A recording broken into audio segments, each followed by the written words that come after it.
Welcome to Forever Fused. I'm excited to introduce my friend today who's going to talk to me about something really fascinating and really exciting. I have Melissa Stewart in Chicago talking to me. Just real quickly, I'll tell you how I met Melissa. So Melissa and I have circled around each other for how many years, Melissa? When did we first start circling around each other back in Somerville Apartments? Yeah, it had to have been at least, gosh, I was in Mobile for 10 years, so at least somewhere like in that 10-year span, it was for majority of that time. Because yeah, it was pretty soon after I moved to I Mobile. think it was more like 20 years ago. Well, no. Well, sure, from that, yeah, you're right, from the time that we lived there, but it was like I think I was in Mobile for a period of 10 years, and I knew you pretty Gosh. much the course of that entire time that I was there. So Melissa is a former speech pathologist and I'm a former occupational therapist, and we happen to be sort of working in the same area, I think the same hospital, or I was doing clinical rotations and she was working. So we kind of knew of each other. And then of course she moved off and we had life, and like I guess 20 years later we reconnect because we both developed this interest in a new yoga program, a new movement method that came along a few years ago called the Bowspring method. And she and I both really were fascinated with it and started to explore it and got into a virtual mentoring group with our mentor teacher, Susan Schroeder. So we reconnected, and it was real interesting. It was a real small group where we got to study and learn. And I had more of an interest in taking the Bowspring method and understanding how I could use it towards working with myself with the spinal fusion as well as other spinal fusion clients. But Melissa's interest is in trauma-informed yoga. So she was taking the method and sort of interpreting it and figuring out how she could use that method to work with her clients. So her business is Safe Space Yoga Therapy in Chicago, and she's working now with her husband, who is a psychiatrist, and her love and her specialty is trauma-informed yoga and movement therapy. And she's really opened my eyes up to the world of trauma, more than just PTSD, combat, and assault, right? It's a much bigger picture. So I'm going to just let Melissa kind of introduce herself and how she traveled down and got into this and where she is now. So thanks, Melissa. You're so welcome. Thank you for having me, Julie. So wow, how did all this happen? As Julie mentioned, I am a speech language pathologist, although I've kind of shelved that profession at this point in my life. And but during the time that I was practicing, I began working a lot with head and neck cancer patients. Mm. And as they were being diagnosed and going through their treatment, what became very evident to me beyond all the physical things that they were going through and how movement and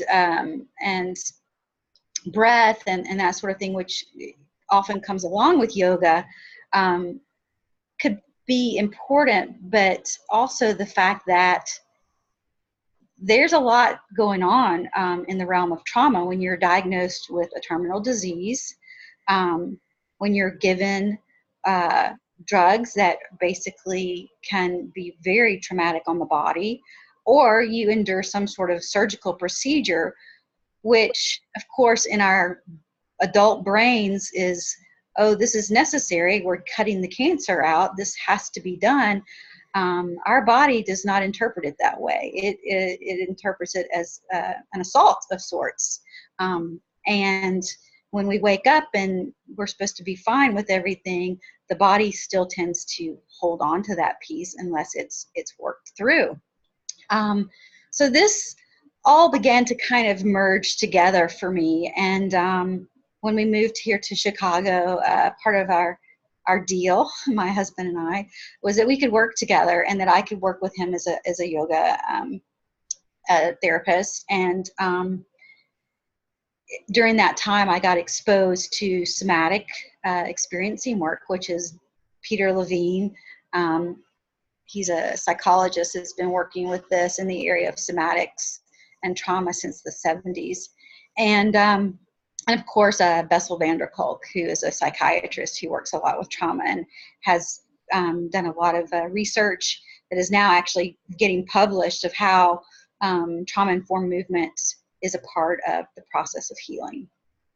So I am in the process of completing that 3-year certification with the somatic stuff and the touch work that I do alongside movement if necessary. I kind of find that there's a hybrid of either doing touch work and somatic work as well as movement, and then also bringing the two together.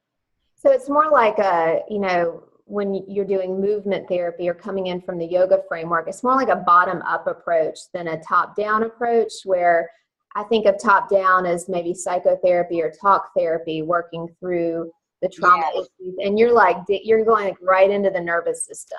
Absolutely, you're so right. It's totally from the bottom up.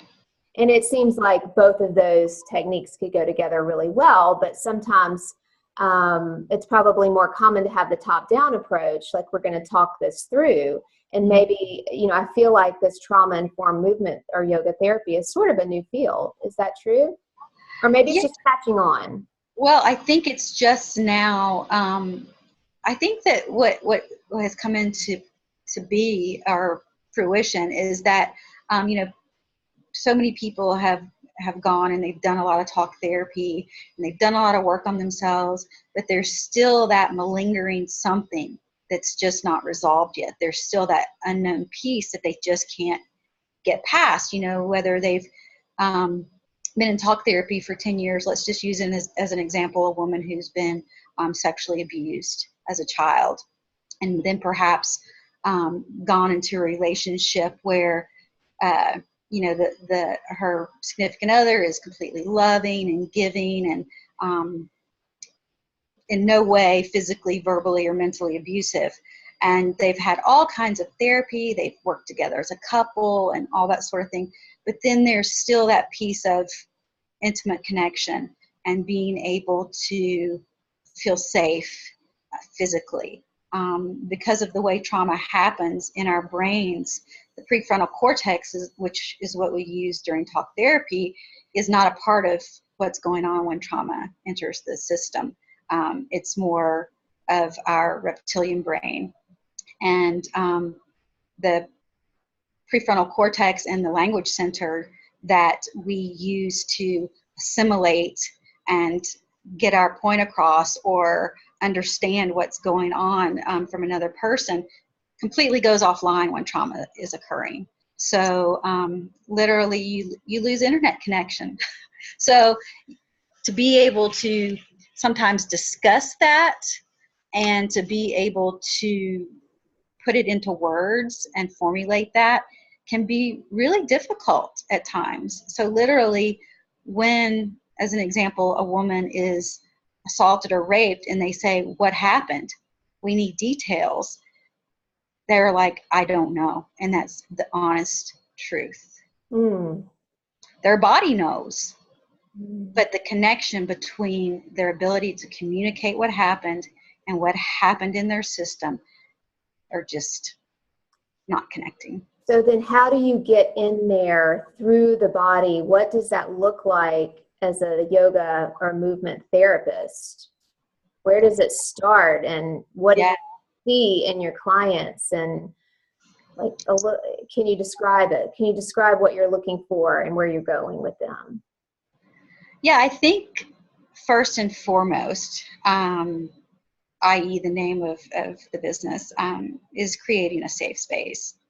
Because I think oftentimes this population, safety is something that they don't know. I mean, conceptually, they get the term safe. They know what safety is, but the actual feeling in their system of safety is like a wild goose chase for them. So I would say the most important thing is having that coming in with my energy of safety. But then also, it's really important for people to understand that touch, when it's safe, when it's organized and safe and clean, it's okay. As a matter of fact, as humans, we're meant to touch each other. But because of the world we live in, we've sexualized it. We've made it such a taboo thing that people misinterpret things so often. And when they're not used to organized, clean touch, whether it's an adjustment, whether it's, anything coming into their space, then it can be very triggering. And I think sometimes, as just someone who has taught in yoga studios and that sort of thing, you don't have any idea of trauma that is in the room, but there is definitely trauma in the room, any room that you walk into. And coming into that space and touching someone, even when asking their permission, because these people are not going to tell you no. They don't know. They haven't found their voice yet to say no. And as yoga teachers, I do not think that's probably taught much in a general 200-hour program to go ahead and assume in your class of however many people, one or more is recovering from trauma or has had some traumatic background. And you really helped me open my mind to that, because like I said earlier, when people hear the word trauma, they think PTSD veterans or sexual assault. But open us up more to the 1 in 3 women, and that may be underreported. 1 in 3 women have experienced some sort of abuse. Wow. Yeah.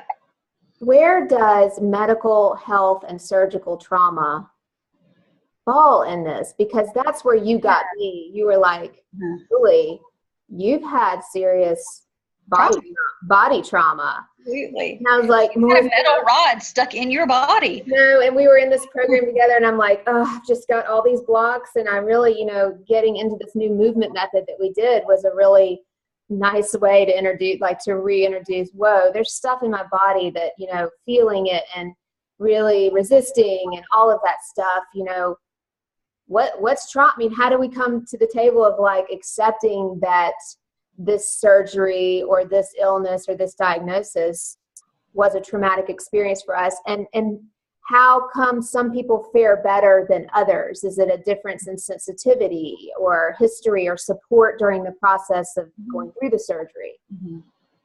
Yeah, so let me start why some people are different. So trauma is basically the inability to complete the cycle of fight, flight, or freeze, right? Or fight or flight, rather, because freeze is kind of part of it. That typically happens in the process of when you don't know, when there's nothing else that can be done. You can't flee, you can't fight. So something else happens and you freeze or collapse. Which so basically, you hear stories about events that happen. It's the people that freeze that get stuck and that tend to hold the trauma. The people that are able to fight and get through it, or to flee and get away from it, tend to have less residual. Now, there may be something to, some remnants there still, just depending on other parts of their lives that it could trigger other things that have possibly happened to them, because we're not always, as we know, you're not just someone who has your spine fused. You've also had all these other environmental things that have happened, in your life, and also the way, you're raised, your parents. So there's so many, elements that fall into place that fortunately makes us who we are, and unfortunately makes things difficult or not as difficult for us. So that being said, when you think of the people let's just say 9/11, the people that froze and didn't know what to do, and just out of fear got stuck in their trauma. So there's a rupture there. There's an incomplete cycle. Whereas maybe the first responders who saw it happening, or even the who just natural impulse was to run in and pull people out and keep moving and maybe push people down the block, or keep things going, keep the process happening. Those are the people that tend to have less issue. But then the people who get stuck are anesthetized. Oftentimes you are not only anesthetized, but your body doesn't feel, or your body is asleep, but you still feel pain, right? If you were awake, you would feel the pain, but you're asleep.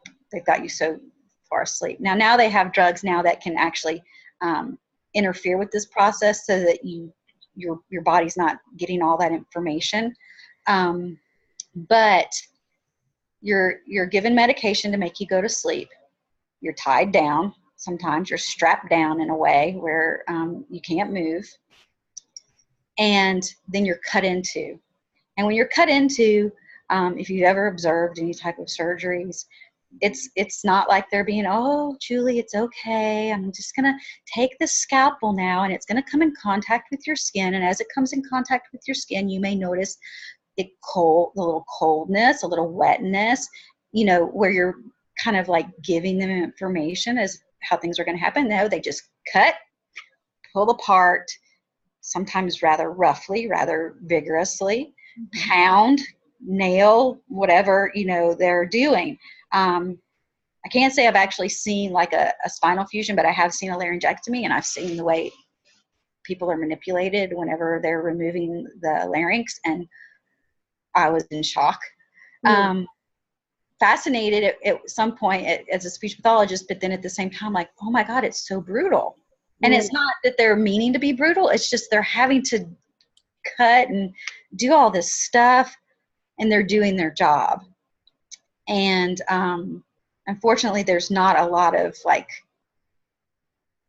and they're not talking to the person because they're asleep. They don't have to talk to the person. They can talk about what they're doing tonight and where they're going tomorrow and all those sorts of things. But the body is still there, and the body is still taking all this in. So then they finish the surgery, they suture you up, they wake you up, and they say, you did great. You're good to go. So go and be free and do what you need to do now. You're fixed, right? And then there's all this stuff that never got to move out and happen because you were medically put in a state of freeze. Wow. Let me process that for a minute. Right? Yeah. Mm-hmm. So in this theory, there's stored trauma in the body because the body never got to really express or get out the fight or flight response. Correct. And what might that look like? How does somebody differentiate that they're dealing with stored trauma and not just general stress or anxiety? There's got to be some different markers there. So I would say, looking at it from a surgical standpoint, what you might notice is the healing process is different. Maybe there's a lot of redness or erythema of the scar, or it doesn't want to heal all the way. It keeps oozing, things like that. Infection. Maybe numbness around the area that far surpasses what it should normally be, if there is a normal. Or, phantom pain, that sort of thing. And I honestly think that that is part of that is, there is a normal healing process, but at the same time, I think when there's always going to be some level of trauma there, it's just to the extent. And people who have already taken on so much trauma, this is going to be much more exacerbated for them. Yes. People who already have inflammatory autoimmune diseases, there's a lot of research that is coming out that's because of trauma. Is it the chicken or the egg? It's, oftentimes with fibromyalgia, with, Raynaud's phenomenon, and with what other inflammatory diseases are there? restless leg syndrome, chronic fatigue syndromes, that sort of thing. Often if you really start doing an in-depth trauma type of evaluation, you're going to find what's going on is all going to kind of point back usually to something early developmental stuff. Well, when I've looked at, now I've got a pool of people who've had this particular scoliosis spinal fusion surgery and how the outcomes vary so much from person to person. Mm-hmm. And initially we look at, well, who did the surgery? How was it done? What was the age of the person? And all those things are factors. But I do wonder if there is more going on there with the person individually, as far as their recovery, and just like the depression and anxiety outcomes from the surgery can be high from person to person. Particularly, this is a really hard surgery on an adult. Oh yeah. I mean, very, very difficult. And so most of us had our surgeries as teens or even younger. I was 12. And I do think at that, young age, if you do have some good parental support in your recovery process, I think, and some good physician support, I think all of those things are in your favor. Yeah. And I think also giving, credence to things, now I know that when something happens with my children, let's just say, as an example, my son, we took him to a water park this summer for his birthday, and he wanted to get on this big ride that was really scary and but looked fun, and I was like, I'm not going to do it, but my husband took him on it, and he came off the slide literally with his mouth wide open, eyes big as saucers, and he just stood there, and I just like, Ben, are you okay? And literally you could start to see shaking start to happen in his system and tears, and he just started hysterically crying. So this was a cycle coming out. And in our society, when we see this happening, what do we do? Shh, shh, shh, shh. It's okay. Stop. You're okay. He wasn't okay. He was literally in freeze. So we let the freeze unthaw in front of us, right? And so we let it happen. We said, yeah, that's right. Feels good just to let that go. Just let it happen, baby. You're fine. You're safe, but just let it go. The worst thing you could do is to stuff it down. Yes, but that's what we do. Even when we take our kids to the pediatrician and they get shots, they ask us as parents, hold your child, hold their hands, don't let them move. And then when it's over, it's like, it's okay, it's done, stop. And so you're cutting off. And even that's so small, and it's not big, and it's not like you're an abusive parent if you do that. But at the same time, it's just opened my eyes to, hey, that did hurt. That sucked. I hate we have to get vaccinated, but we do. You're safe. You're with me. I'm never going to let anything bad happen to you. And it still hurt, didn't it? Damn it. That sucks.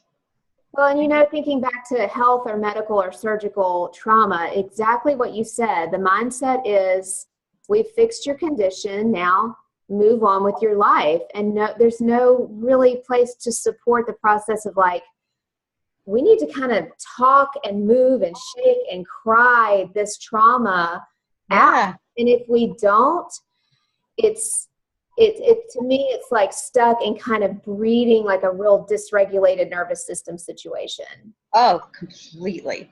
Yeah. And then, what happens when these people come to yoga class is interesting, Melissa. What do you think happens in the middle of a pose? I think they get triggered, and I think they leave, and I think they very rarely come back. I think you're exactly right. Or they have like a breakdown in the class. They have a breakdown, and then there's shame and guilt around that. Right. Because, oh my God, I can't believe this is happening to me in the middle of everyone that I have no control over. Because it's not a safe place for it to happen so many times. Because the instructor, not through any pure evil intention or anything like that, but it's just the misconception of what they're dealing with, and in a regular, yoga 200-hour situation, you're just told big things are going to happen. That's okay. Shifts happen, right? Right. Shifts happen. Shifts happen. Okay, yeah, they do happen, but how are you equipped to manage that? And sometimes it's just even just like, you're okay, you're safe, this is okay, and Well, just give them that reassurance. Yeah, Melissa, so like in a typical yoga class, the teacher will have the students come in, close their eyes, sit, orient to the breathing, orient to the practice, and get like really frustrated when you notice these students who can't close their eyes, who can't go in or fidgeting. Yeah. And we're not. You just saw physically, nobody else can see this, but you saw physically my shoulders just came up. I did see that. I know you have a strong opinion on that, and I think it's wise. We probably will have some yoga teachers to listen at some point too. It's like when you come into teaching a class with you're obviously you never know. Somebody over here just had a baby, and somebody over here has a spinal fusion, and somebody over here has a herniated disc, and this person has neck pain. But like we said, everybody's got some level of trauma, and some more than others that they're dealing with. So what should our expectations be in that Yeah. situation? So, here's the thing about meditation, and whether it's visual or breath. So, oftentimes, again, when we are telling someone how to breathe, you're taking all their control, all their power away from them. And a lot of times too, if there was some sort of trauma, they're being told, shh, be still, don't breathe, or they're holding their breath, just waiting for things to be over. Or even like, as you use as an example, combat veterans, on an exhalation, that's when they pulled the trigger. So you're kind of getting into a place where in their head that they don't really need to be until they've processed some of the things that they need to deal with in their system. So you're asking them to get into their head, and they're already in their head all the time. They're hypervigilant. They're completely, they tend to be very activated. So they're constantly just throwing, cortisol into the body all the time. Their kidney adrenals are just going, they're just running full force all the time. They don't know how to just rest and be. So I find when you kind of start, laying into that, it tends to, again, trigger them into a place that we don't want them to be in. So I think sometimes when you ask them to do those things and you see all this fidgeting and stuff like that, that's their way of trying to still be in the room with everybody else. And for me, that's okay. But usually what I tend to do is avoid that in my particular, the way I treat people, because I just may, if I were to do something in that regard, I might just say, notice there's a lot of air in this room. And just see what you notice about the air in the room. So if the air enters into their lungs and goes down to their toes or into their belly, like, we as yoga instructors like to say, feel the breath go through your system and la, la, la, la, la, and all that beautiful wordy stuff. They don't have to do that. You can just be very generic, notice, the air in the room.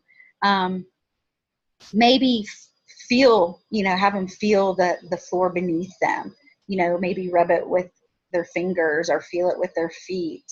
Notice if there's pieces of their body that are on the mat, and if they can identify those, by just pressing deeper into the mat and letting their system feel it, instead of asking them to visualize and to, do all this stuff, that a lot of times, again, puts them in a place where they live, and we think we're taking them out of the place where they live, but we're really just actually locking the door and putting chains around them.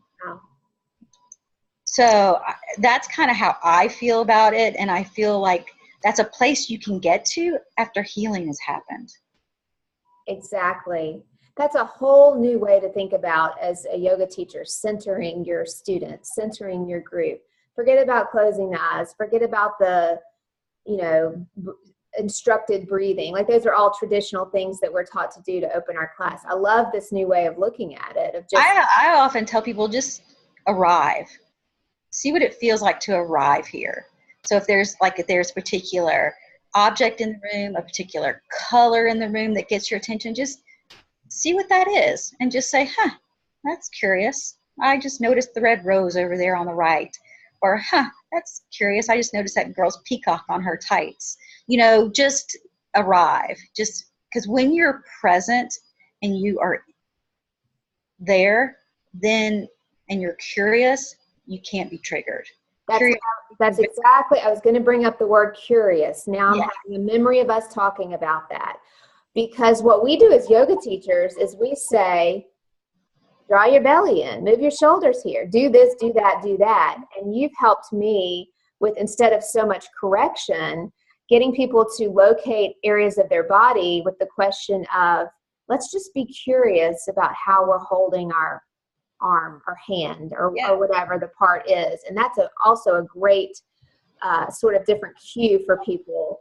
And I think giving people choices too, when you're just focusing on just like a yoga class, instead of like you were saying, draw your belly in, do this, do that, notice what's happening in your belly.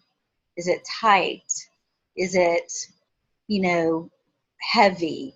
Is it open? Is it warm? And just kind of like bringing it again into the body so that there's no right or wrong, but there's a choice. And then the last one is, it may be none of these, and that's okay too. I love this idea too for post-fusion or post-surgical recovery. It's a long time before they can get into some kind of adapted yoga class or some kind of movement or even exercise class. But just the practice of orienting back in their body and finding safety there, finding safety and curiosity. And there is a lot, when you've had a corrective spinal fusion surgery, particularly for scoliosis, and I just keep going back to the scoliosis because, you came with a curved spine where your head sat one way and your shoulder one way and your hip one way, and this is how you walk through space. And overnight, you're completely repositioned.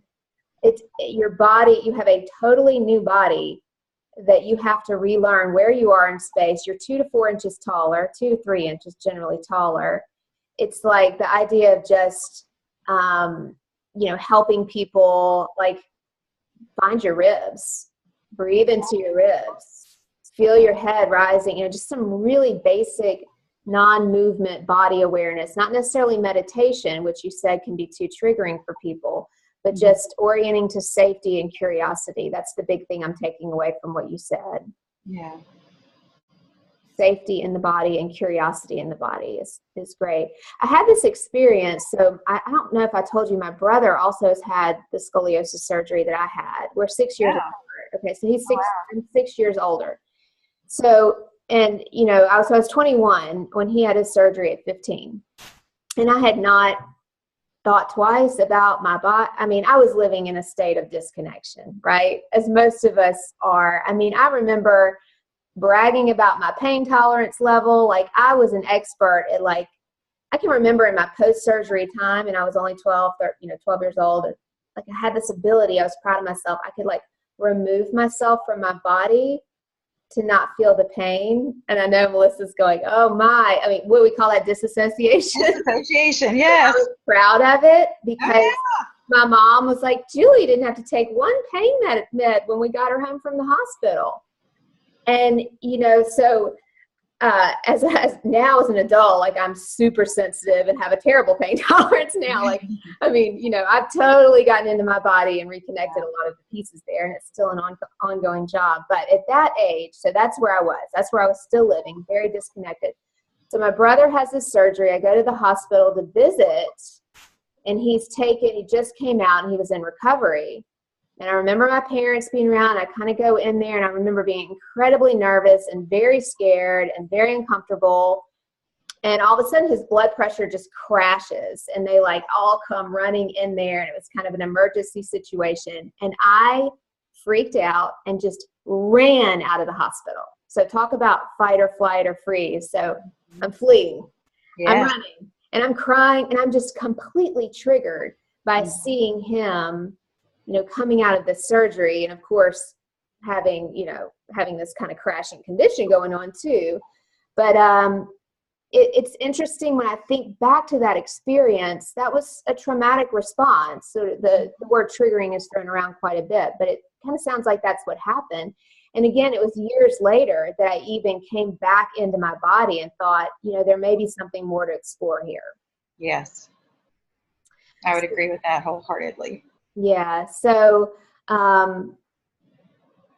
where does just general like exercise and yoga, like where does that fit in this whole therapy process? Like is like vigorous exercise a good way to go, or is it too disconnecting? I think it's too disconnecting. Whenever there's significant, developmental trauma, and I think oftentimes they do that as a way. It's just another way of self-medicating, just like alcohol or substance abuse, or But it's getting the the cortisol levels, just jacking them through the roof, so that everything's just happening really fast. They don't have to really like be in touch with anything. They're able to sometimes even detach from their whole bodies, especially, that's why I remember growing up loving running, because I didn't have to be in my body. I didn't have to be anywhere. It was where I could be free from everything. And, and then that's how you hurt yourself too, because you're not aware of the physical stressors that you're putting on your system too. So I would say these things are all really good things. But what I tend to tell people is, first of all, we've got to get some regulation on board. We've got to get some sort of regulation in the nervous system.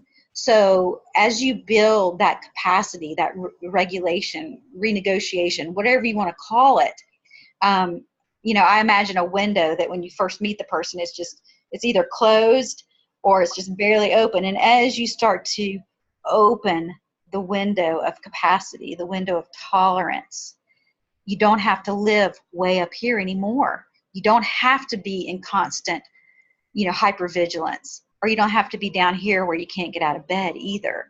You can come into this place, this presence where you can live, where you have the capacity to handle situations. Not to say that when someone's sneaking up behind you in an alley that you're not going to come up here, because you should be up here.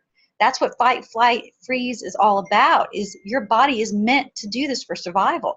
But when somebody comes up behind you in the checking line, you can be here, be in that place of just to know, oh, that's someone behind me. They're not going to hurt me. They're just rolling their cart up.